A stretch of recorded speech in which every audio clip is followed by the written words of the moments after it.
All right. Welcome back to the Doomer Bloomer podcast with Will S.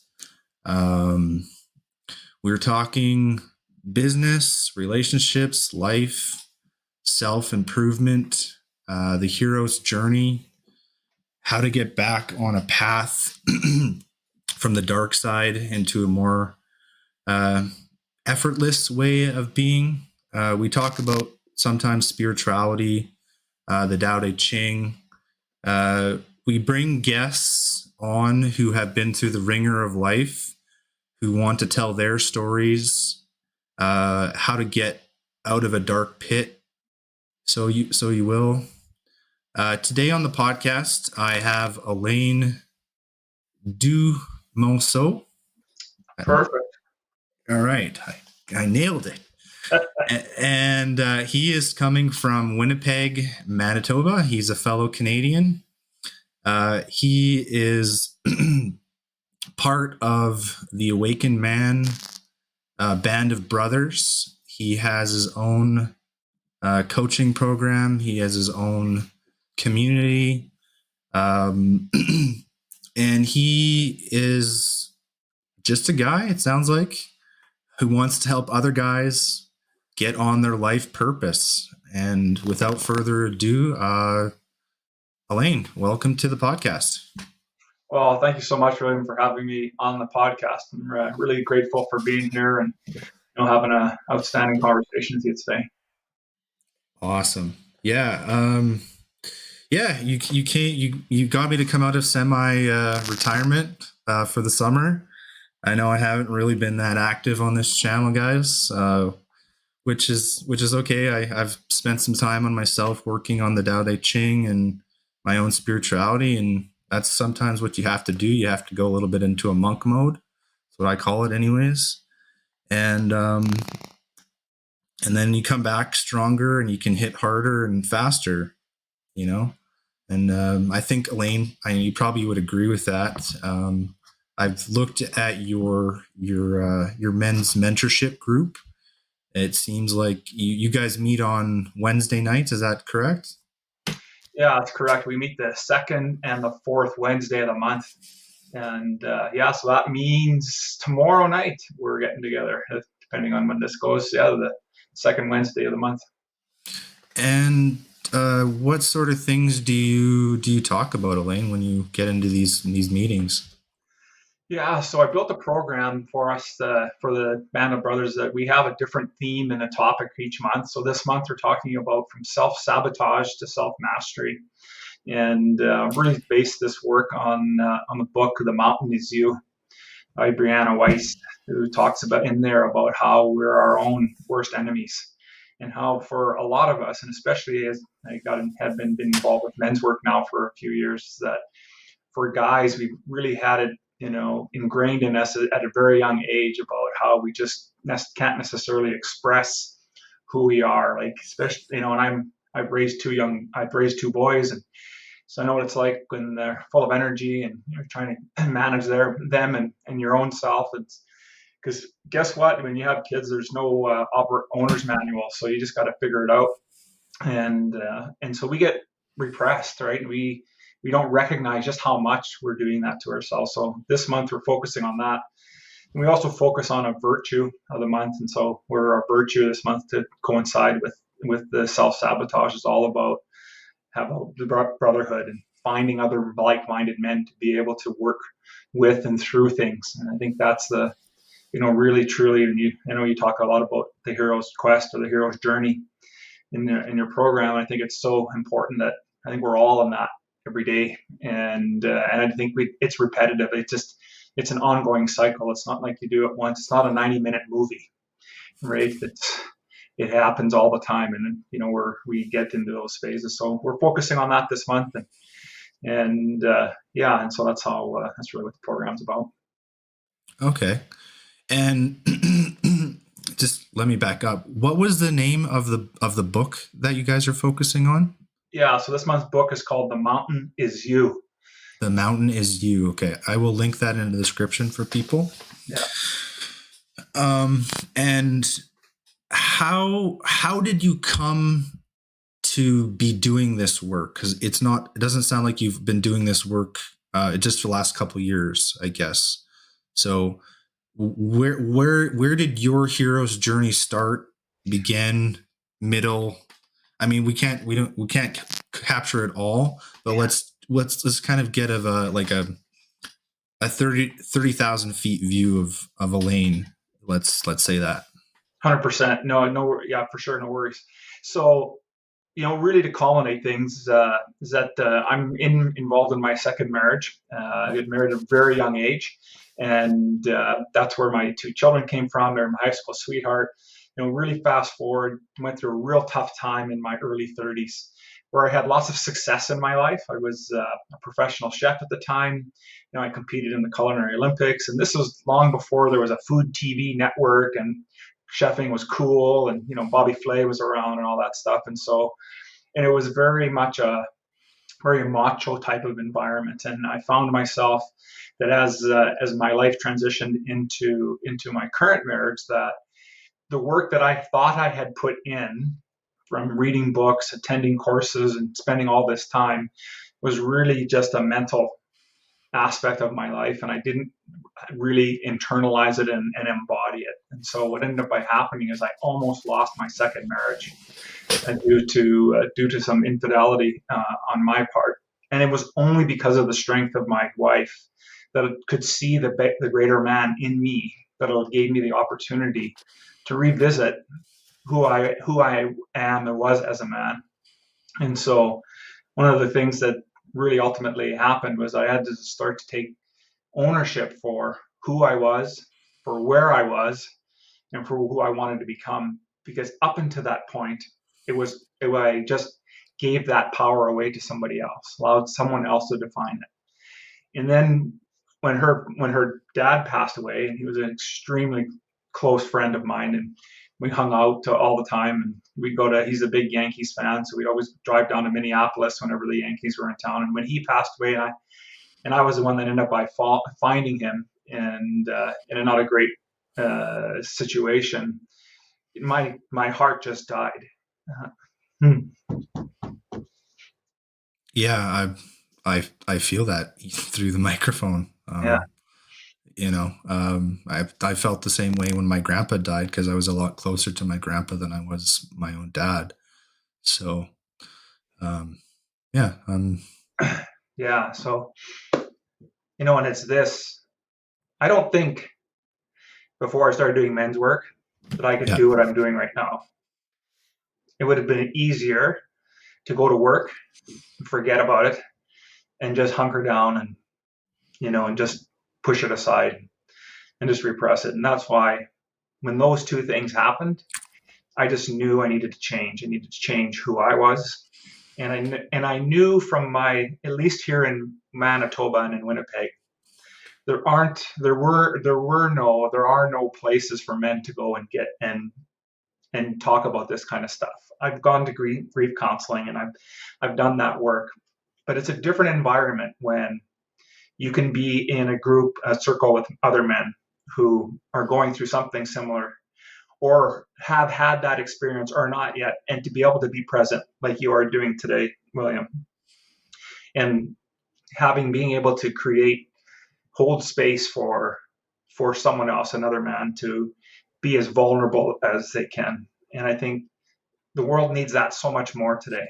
And I think what I believed as who I was in my identity, being wrapped up in, whether it's a action hero or a sports figure, or these things that really don't embody anything. There may be attributes, don't get me wrong, there's still attributes and qualities that they brought, but it doesn't hold anything because it's not real. I can't go out and I can't touch my favorite sports player. I can't go out and touch and spend time and really get to know that. And the thing is that when we get into this, this idol worship or guru worshiping, the challenge is that the closer we get to them, we start to see the flaws and the warts that they are. And so then that really takes away. So a lot of the focus on my work is to make sure that guys are aware that, thank you for spending time with me and doing this work through the Band of Brothers, but I'm not your guru. I help guide some of the conversation. I help maybe point you in a direction that maybe you hadn't considered, opportunity for perspective. But it's your work to do. And in support of that, then as brothers, we'll do that together. Do you consider yourself more of a conduit or a facilitator than an actual coach? Because I really personally myself don't like the word coach, because it puts people at a higher level than the person below. Like, it creates a relationship or dynamic where there's a person who is above and below. And I don't really agree with it. I've had coaching in the past, thinking it would help me. And then it's like you just said before, when you get closer to that person, you realize that they don't really have the answers. Just because somebody went to school or had a liberal arts degree or a psychology degree or some sort of classical training, it doesn't mean that they're qualified necessarily to help you. And I think we're on the same page in that the Doomer Bloomers was never really about coaching. It's more about bringing together like-minded people who have been through similar dark situations and places and want to work towards a better future for themselves and humanity. That's the vision that I have for it. Right. And I consider myself more of a facilitator, or maybe I prefer the word mentor, but I don't look at myself as a classical coach. I don't look at myself like that, because it's like you just said a few minutes before, you don't have all the answers. I don't have all the answers. I have a methodology and a way of thinking that works for me personally, but having a cookie cutter for other people's situations is not going to work, right? Because we're all very unique individuals, right? We're moving from a place of of humanity to individuality, right? Mhm. And individuals coming together to form more tribes, right? It's Yes. just like thinking of people from a city dwelling versus a rural dwelling. They're going to have very different ways of thinking and processing information and the world, right? And the other part of it is, Elaine, is we're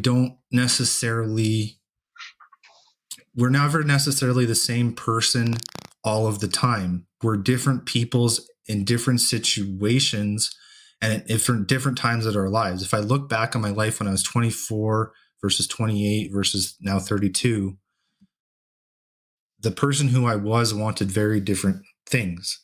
And it's very difficult to project into the future what you're going to want and what sort of things are going to enter your life. You can have a very, vague, you're more likely to say, I don't want this versus I want this, right? Because you have past experiences saying that these are the things that were toxic in my past and I don't want those toxic things anymore. So that's, bad friends, bad relationships, bad modalities of thinking. Mhm. Um, I don't really want to hijack the conversation here, but it's when I started applying more of a holistic view on the world, rather than saying this is black, this is white, I am good, I am bad. Um, I came to a very clear realization, is that you just have to be here in the moment now, and the rest of it usually takes care of itself.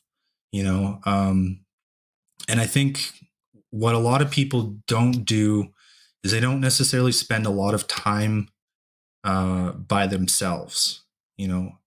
Just Yeah. actually being with their own feeling and their own being, Mhm. until you've actually sat through the bad feelings, or I don't even want to say feeling, just feel the emotion. Like my dad calls it the emotion ocean.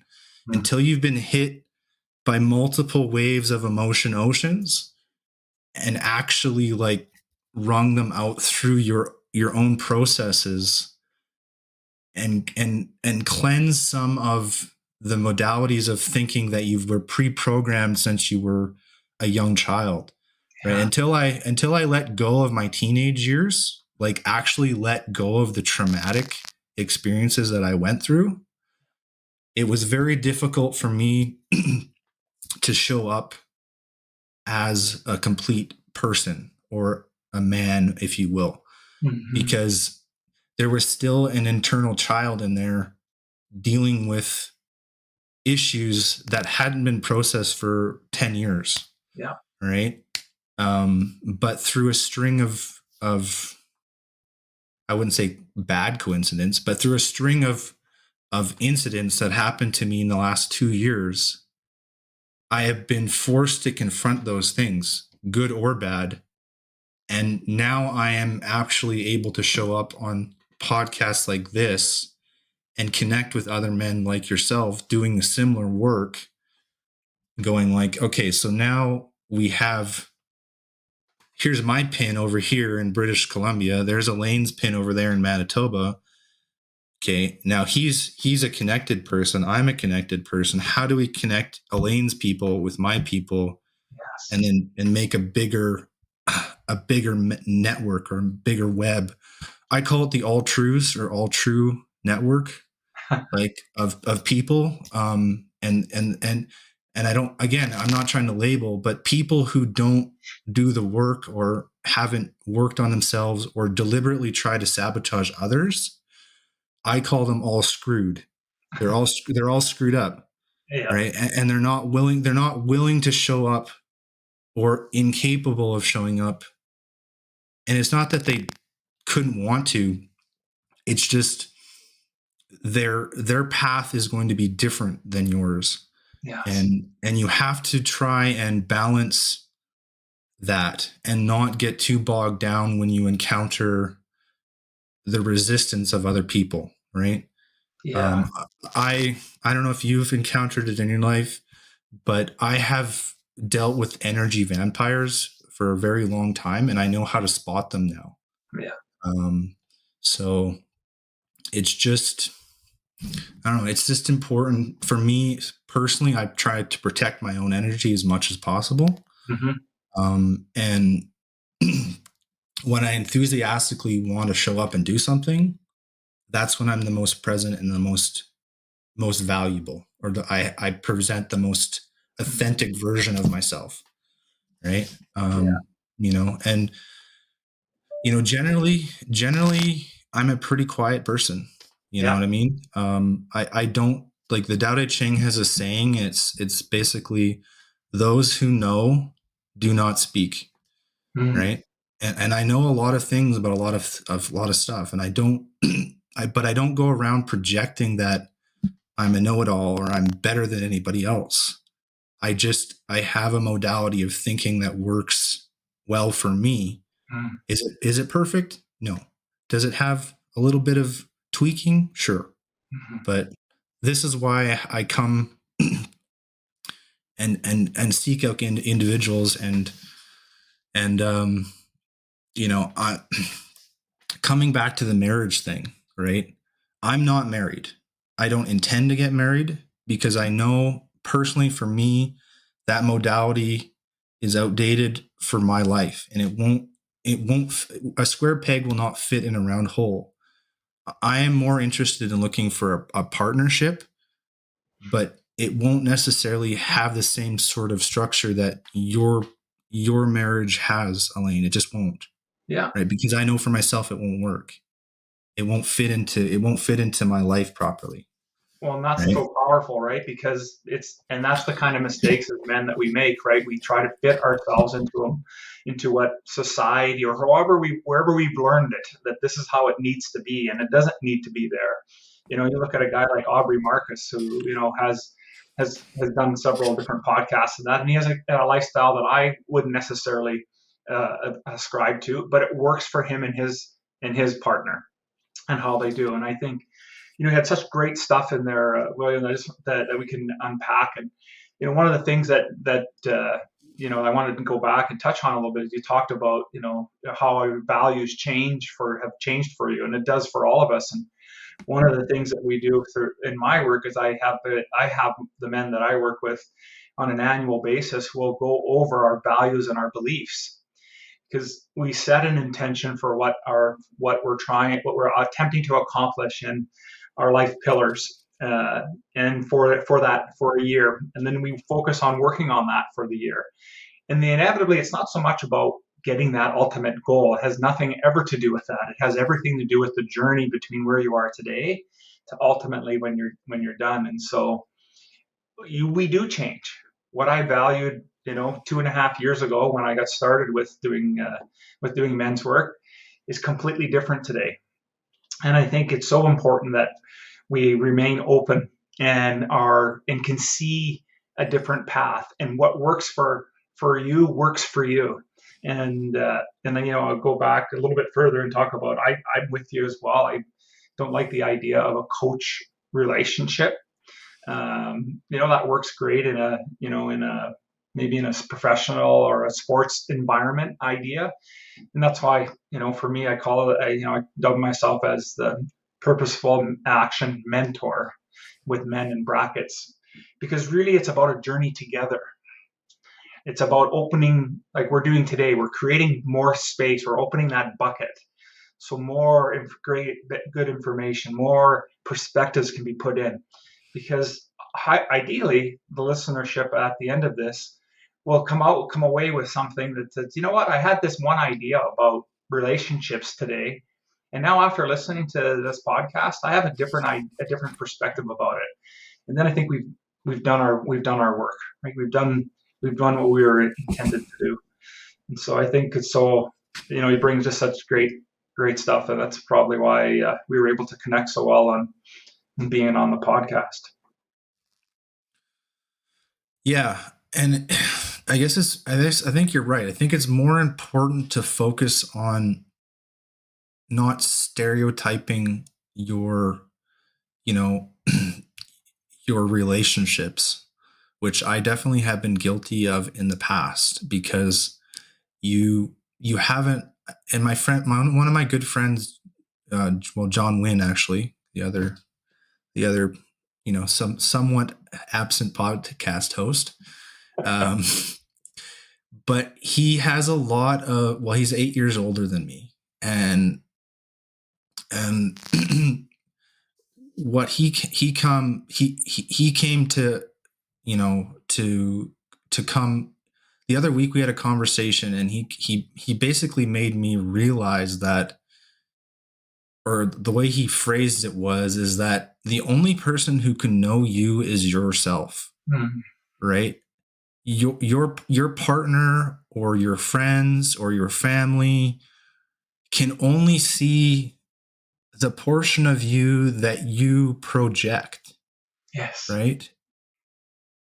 But if you have something deep inside of your soul or your core or your heart or whatever we are, right? Because I definitely believe that we're more than just atoms and stardust. Mm-hmm. There's something more powerful there. Whatever you choose, whatever denomination you choose to think of yourself as. But what I've come to understand is that it's a lot of it's just fleeting. Like, we're not in a time of, like, a human time span is relatively short. Mm-hmm. Right? And and what's resonated with me in the last 2 years, especially with what's been going on in the world, is you can't control outside forces, but you can control yourself. Mm-hmm. Right? And when I talk to people now, I'm a lot easier. It's a lot easier for me to start recognizing trauma within others because I have given myself self-love first. And I've only started to really do that in the last 2 years Yeah. through the through the circumstances that happened to me. It basically stopped me dead in my tracks because I thought I was going on this path, but I was actually going on this path. And it really made me stop and think about where I was going. And it actually physically put me in the hospital. So until I stopped dead in my tracks and dealt with the shit, I was never going to be able to help other people, right? Because I truly believe that is my purpose is to to help other people. And I view myself as a conduit. I don't have all the answers, but I want to make meaningful connections in life. And I once again, what the Tao Te Ching says is what we do is not who you are. When you start getting your identity attached to what you do, that's when you're not living your Taoist anymore. You're not living in the way. You are off of the track, so to speak. And there's certain, I don't know, like there's very specific points in my life that I have mapped out and like, okay, well, this is where I made a choice here and this ended up here. And this is why. I've done I've done a lot of the self work required. But I'm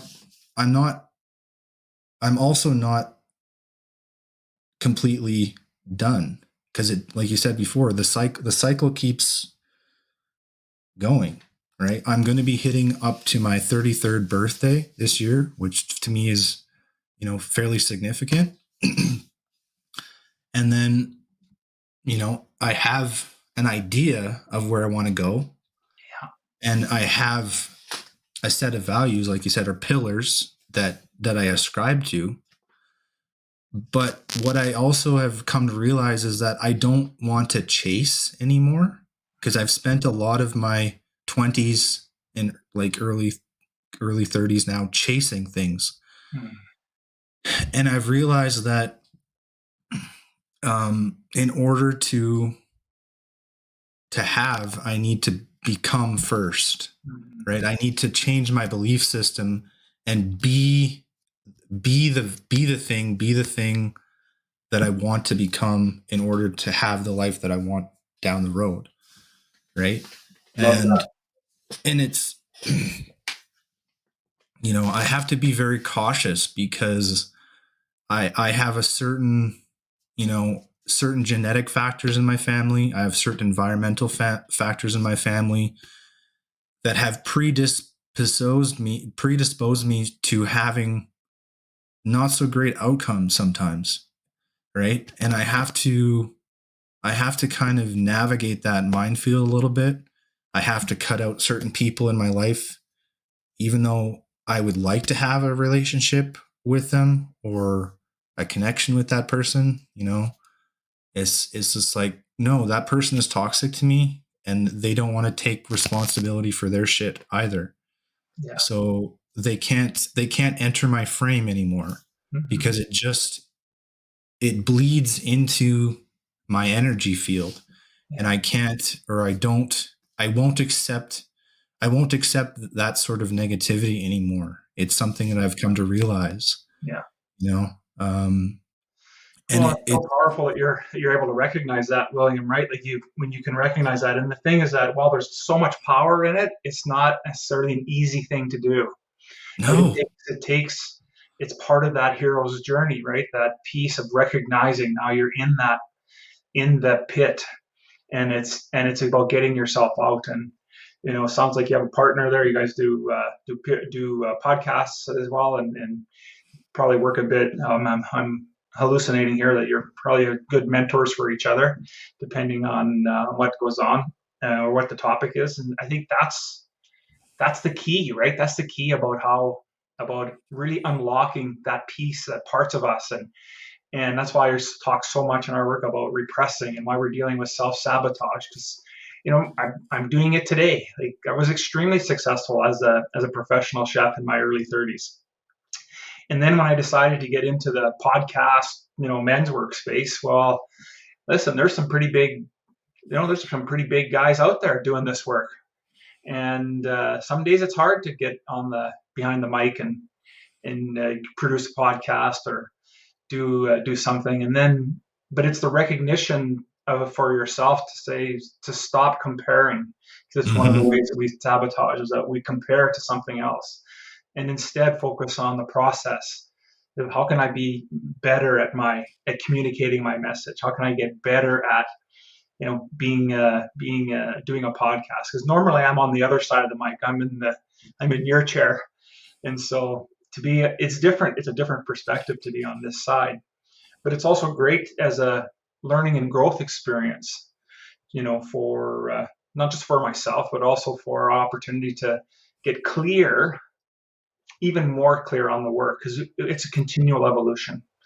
I always see us as mounds of balls of clay that we continue to mold and shape, and that it's not necessary, it's not stone, because stone is well, at times it may feel like that it's hardened and we got to chip away that outer layer, but really it's to be malleable. One of the training I did years ago was in NLP, and one of the axioms in there is, the person with the most options has the most flexibility. And so when we can expand our perspective and our idea about the possibilities, then we have more flexibility of delivering that outcome. And then that was so profound that I can remember that, 25 years ago when I first took the training. And it is so true. When I think that I only have one or two choices, is that really the answer? Because normally when we're in the pit, we think that we only have one or two choices. And because we can't see past that, we can't see it because of all the programming, our beliefs. And that's why I come back so much I'm always questioning, well, how did I come with that belief? What story have I been telling myself? And is that story true any longer? And it may be true, and it may be true in my professional career, but it might not be true in my personal or my relationships, and it might not be true in my financial realm, and it might not be true in my spiritual realm. And so it's important that we have that ability to think past of saying, well, this is the way it is. And while we do follow virtues, and the virtues are pretty, some based through the Stoic philosophy, and that it's an idea of how to help shape your world. It's not about being just how can we this month is how can we be better brothers? When was the last time? One of the exercises I have the guys to do, sorry to ramble a bit, but have the guys do is, who is somebody in your past that you no longer speak to, that relationship ended really poorly? Oh, I think I might have to join your meeting tomorrow. and what what would it take for you to go out and reach out to that individual? Because as guys, that's kind of what we do. It's just like someone pisses us off and we just cut them, and they're done, like they're out. And maybe there's more work for you to do, and that's why we spend a month to work through this. Is okay, so let's work through it. What is it? Maybe it's not a healthy thing to re-engage that person, but what's another way that you could re-engage them without physically seeing them or making a phone call, but you can lift that burden off of yourself because it's affecting you. It's affecting you. It affects us, right? I personally write a lot of letters that I'd never send to people. Yeah, exactly. It's like, this is for me, but this is about you, and this is why. Yeah. But I never send them because it's not worth the it's more about getting it out of your system and off of your chest than it is actually about the person anymore. Yeah, Right? 100%. Because you're dealing with a memory of the person, of the expectation that you had for them to show up. Yes. And a lot of times with men, it's because the other person, the other man decided to stop showing up for Yeah. whatever reason. Right. It's we because I think a lot of communication with men actually is more nonverbal than it is verbal. Hmm. It's more of the things that we don't say, the unspoken things, than it is the spoken things. Yeah. Um, and like it's, we're just, I don't know, we're just living our downness. So it's very important to just realize that this too shall pass, right? Yeah. Even your,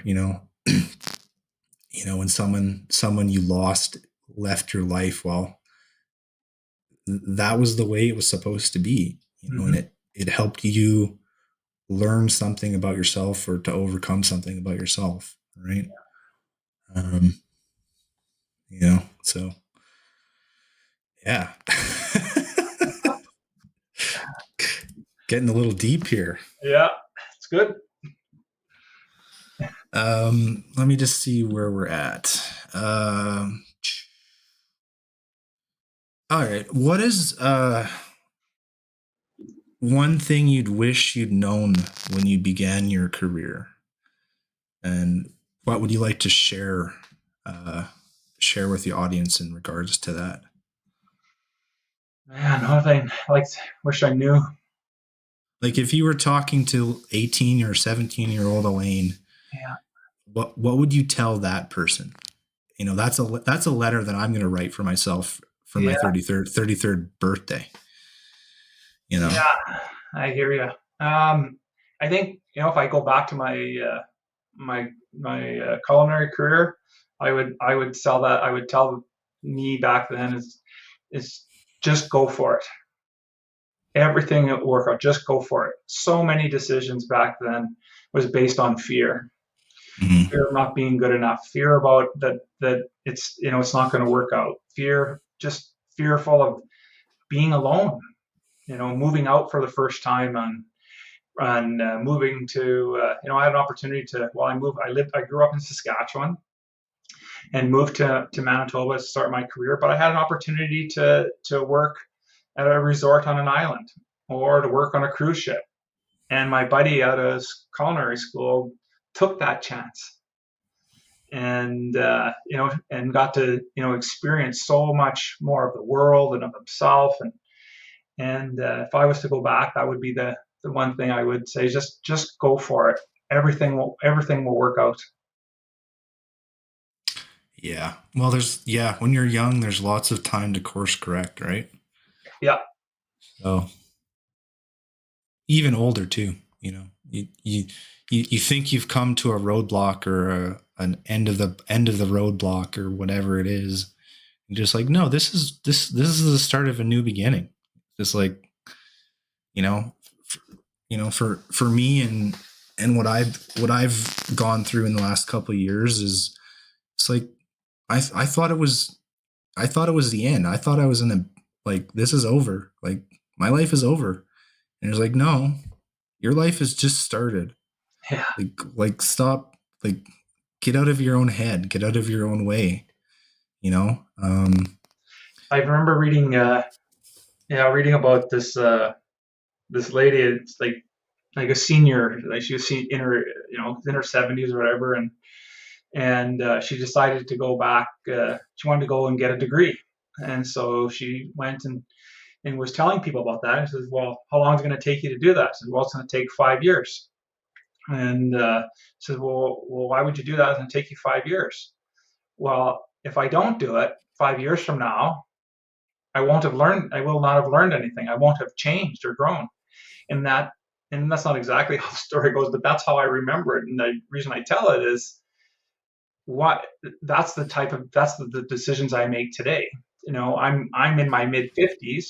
just starting into the men's space, could be easy to sit back and I guess and not do anything and just kind of coast and for the rest of my days. But in 5 years from now, where will I be if I don't do this? Well, I know where I'll be at. Nothing will change. So why not take an opportunity to grow Mm-hmm. and learn something about myself, regardless of you know any type of other type of comparison, but it's to do something, and that's the reason why I tell that story. It's about to take action, to continue to do things, and it's okay if course correct. It's okay that what ultimately you think you want to do, but the deeper question isn't about taking that goal. It's about who will I become. And so one of the questions I ask guys to fill out to answer is, I'm the kind of man who, and then finish that statement. And whatever you put after that is really the core of. And when you start to do it more and more, you'll get to the core of your being. It isn't about I'm the kind of man who is a chef. Won't no longer be that line. It may be the first time, but as you go down, as you do it more, it'll be I'm the kind of man that that has integrity. Well, what does that mean? Well, now you can define integrity how that means for you, and you can start to show up that way. And then guess what ends up by happening? These goals, these other things that other people will tend to measure you on, start to show up anyways, because you're acting from purpose. You're acting from being authentic, as opposed to trying to be something that doesn't work for you, doesn't fit for us, right? Yeah, and like I said earlier, is it's not a cookie cutter situation.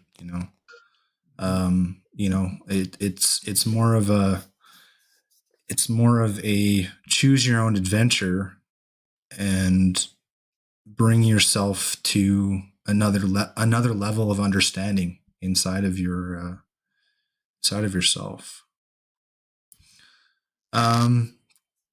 Specifically, if you were a doomer, what advice would you give a doomer starting to get onto a path of becoming a bloomer in life, business, relationships? What would be your best advice to them? Yeah, I think you have to really take a deep look at inside and how you're processing things. I think for a lot of times, and when we're in that stage of our life and that season, I'll call it, or chapter, Mm-hmm. that we narrow our perspectives, we narrow our what our options are, and to really question that, and to really question the truth behind that, because there is more to us than what we've taught ourselves or what we feel, what we believe we are, and to do that work, and really to help you along, is to find those people in your life that you are close to, that can share with you what you do bring, if you're struggling with trying to figure out, what do I bring to the table, because there are people there that are in your life, in all of our lives, that we mean something to them, and there might be, though, that person might be that one that we take for granted, because they're always there.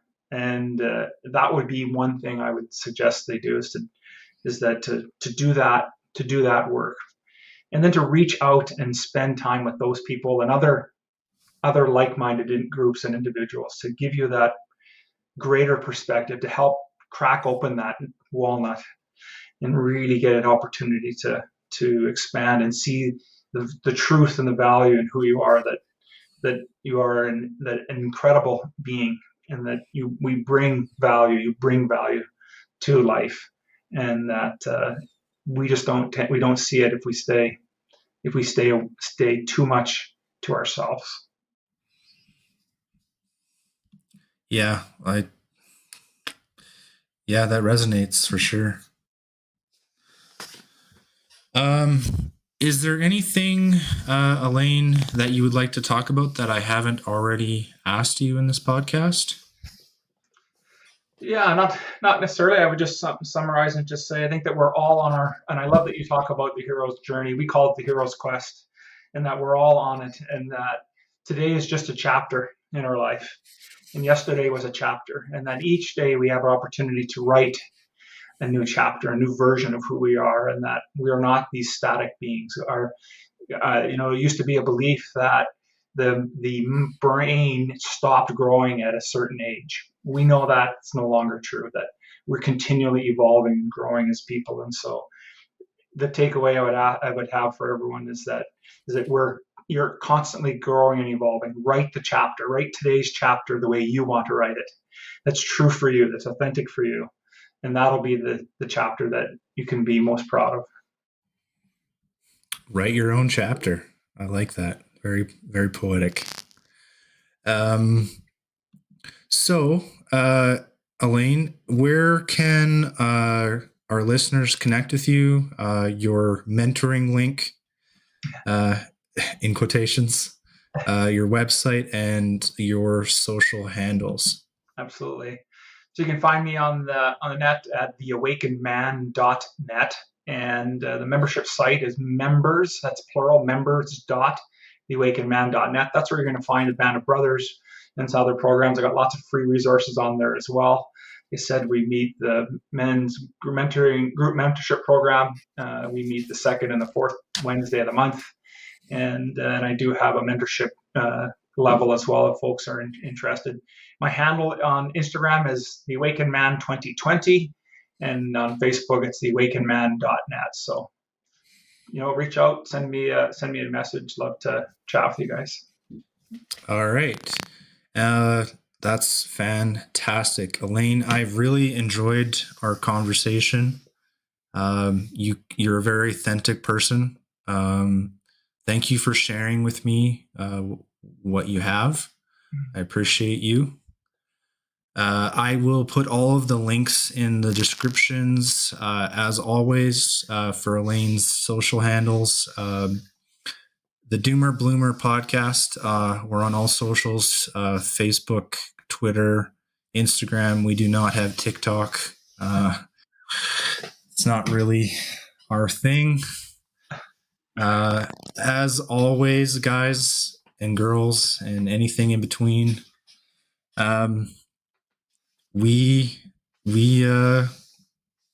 just human beings having a spiritual experience. So, don't, if you're in that dark place and you think that it's over, reach out. Mm-hmm. Don't think nobody cares about you. And because like Alain said, there's someone, you mean something to someone out there. Mm-hmm. Right? So don't end it. Right? All right. That's enough from me. I love each and every one of you. Have a great and prosperous day. Cheers.